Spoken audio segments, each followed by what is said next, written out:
Hey! Today we're going to fix all that horrible stuff you heard about, how lean these things run and they snap, crackle, pop. And we're going to install a DynoJet Power Commander 5 and then ride it around, and I'll tell you seat of the pants what I think about what it does. Is it worth whatever $300+ for that little box?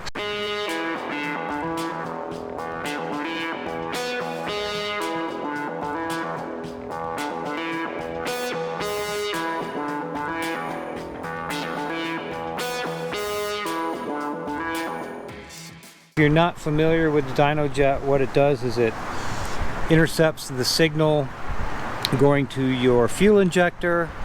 It decides that your ECU on your motorcycle doesn't know what it's talking about. Go home, you're drunk. And it reprograms your fuel curve to its own liking. Now you can download different maps for it, depending on what kind of accessories you have. If you've got a pipe, if you've got, I don't know, airbox mod, whatever, and it will retune it, reconfigure its mapping for whatever your accessories are. Unfortunately, as of this video, the 450L is really new. The only app, or I'm sorry, the only map that is available is the one for the stock exhaust stop air. There are a few maps on the Power Commander website. I keep saying apps, I mean maps. There are a few maps on the Power Commander website for the 450X, which is eventually, I'm going to download and install those. First one we're going to do though is just the stock exhaust, stock intake for the 450L. So it should work. I don't know, we'll find out. So let's install this thing and put a map in it, and then we'll go for a ride and see if it does anything. Write a real quick box. We've got instructions, more instructions. Ready. So here's the actual Power Commander itself. Another USB cable, so that the unit itself under the controller. We've got some sticky. We've got, looks like some caps to cover up some of these open ports. Got a sticker. So let's go grab our tools and get to it.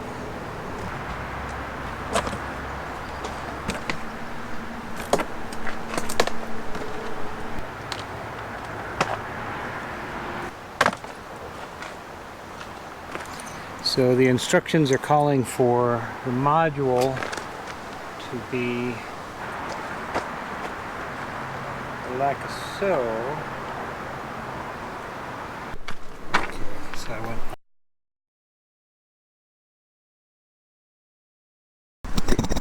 So here's your fuel injector connection. So you're gonna pinch, unplug. Alright, and then you're going to take Power Commander one, which, oh look, it's the same color. Doesn't quite look the same. You're going to plug that in. Alright, there's one. And then the other one, which is a complete utter pain in the ass. So that comes off.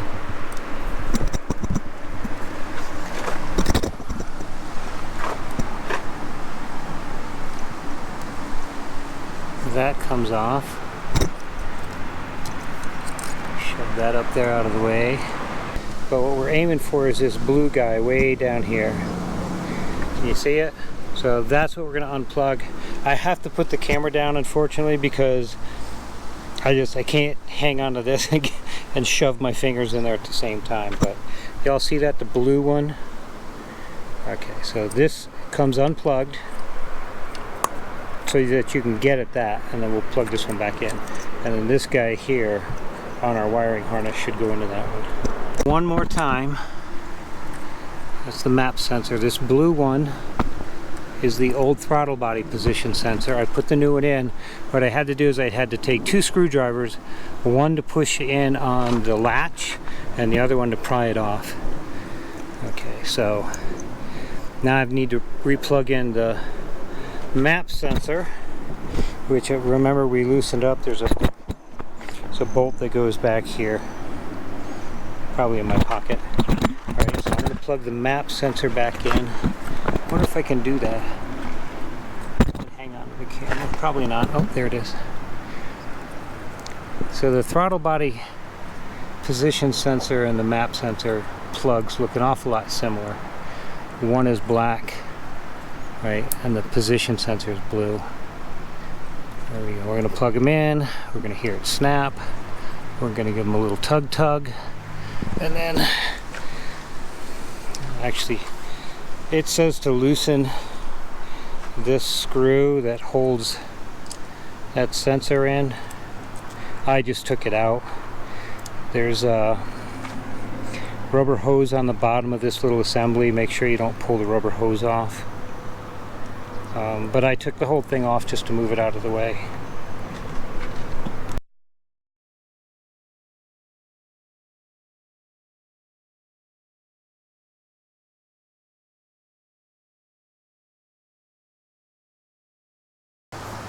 So the rest of what you need to do is you need to download the Power Commander program from the website and then download the maps you want. I have 3 maps downloaded. One for the L in complete stock configuration, and 2 for the X, one in stock and one in with a yash pipe on it, or a slip on. And right now that's all they have, which really sucks. I'm going to make sure I have the actual right one. I want the L completely stock program. So hook up the computer, turn this thing on. It reads the Power Commander module. What do I want to do? I want to open a map, figure out where you put your maps. Well, map sent was success. Map sent successfully. So we're going to call it good. Plug this. I'm not even going to eject it. I'm just going to unplug it. Alright, we're going to put it all back together and go for a spin and see how it works.